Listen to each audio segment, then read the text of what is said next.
সম্পত্তির ভাগাভাগি নিয়ে বাবার দাফনে বাধা দিল আদরের সন্তানেরা। বাবার দেহ দাফন না করেই চলছে সম্পত্তির ভাগ বাটোয়ারা।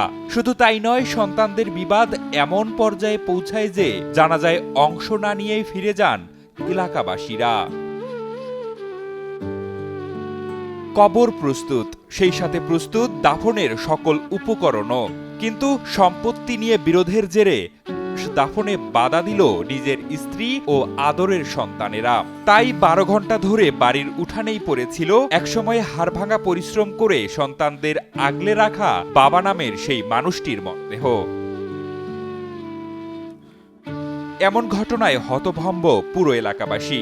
এমনকি বাবার সামনে রেখে প্রথম ও দ্বিতীয় স্ত্রীর সন্তানদের মধ্যে বিরোধ চরম পর্যায়ে পৌঁছায়। স্থানীয়রা জানান, সম্পত্তির সমান ভাগ না পাওয়ায় দ্বিতীয় স্ত্রীর সন্তানেরা বাবার দাফনে বাধা দেয়।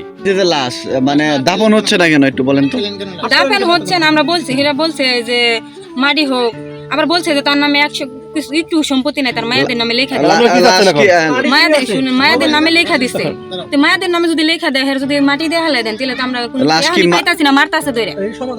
আচ্ছা, লাশ কি আমি কই যে সমাধানটা করেন, করে হেরে মাটি দেয়। লাশ মাটি দিয়ে কি সমাধান করা যেত না? সমাধান করছিলাম, আর আবার গুলগুলো বাজিয়ে দিয়েছে।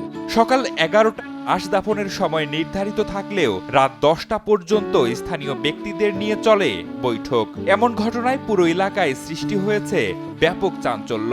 যে আমার চাচা মারা গেছে, তার ছেলে এবং তার বউ, তার মেয়ে আছে, আইসা তার দাবি করতেছে, তারা অংশ তার বুঝাইতে হবে না। সেজন্যই এলাকার মানুষের চাপ দিছে যে হ্যাঁ, এটা মীমাংসা করাই ভালো। তারা লাস্টটা তো মনে মাটি দিতে যাচ্ছে না। আজ পর্যন্ত আমার বয়স অনেকটাই হয়েছে, আমি আজ পর্যন্ত দেখি নাই যে এরকম কোনো ঘটনা ঘটছে। আর ঘটলেও মনে করেন যে এটা যখন তখন সমাধান হয়ে গেছে, কিন্তু এটা সমাধান দিতেছে না তারা। ঠিক আছে, কারণ আমার এখন আপনারা কি চান? এখন আমরা একটা চাই যে লাশটা অতি তাড়াতাড়ি দাফন করা হলে সবচেয়ে উত্তম হয়।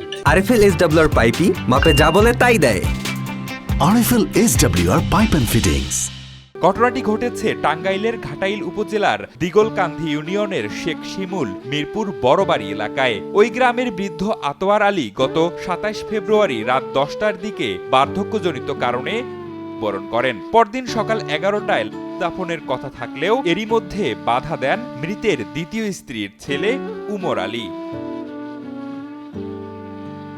পরে সকাল 11টা থেকে দুপুর 2টা পর্যন্ত স্থানীয়রা ঘটনাস্থলে উপস্থিত থেকে বিরোধ মীমাংসার চেষ্টা করলেও কোনো ফলাফল আসেনি। বিকেল 3টা পর্যন্ত কাফনের কাপড় পরিহিত অবস্থায় খাটিয়ায় পড়ে থাকে আতোয়ার আলীর মৃতদেহ।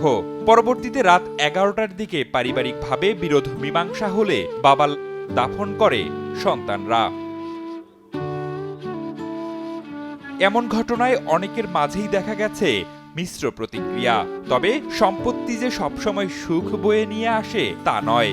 কিছু সময় এই সম্পত্তির কারণেই সমাজে দেখা দেয় অশান্তি এবং বিরোধ।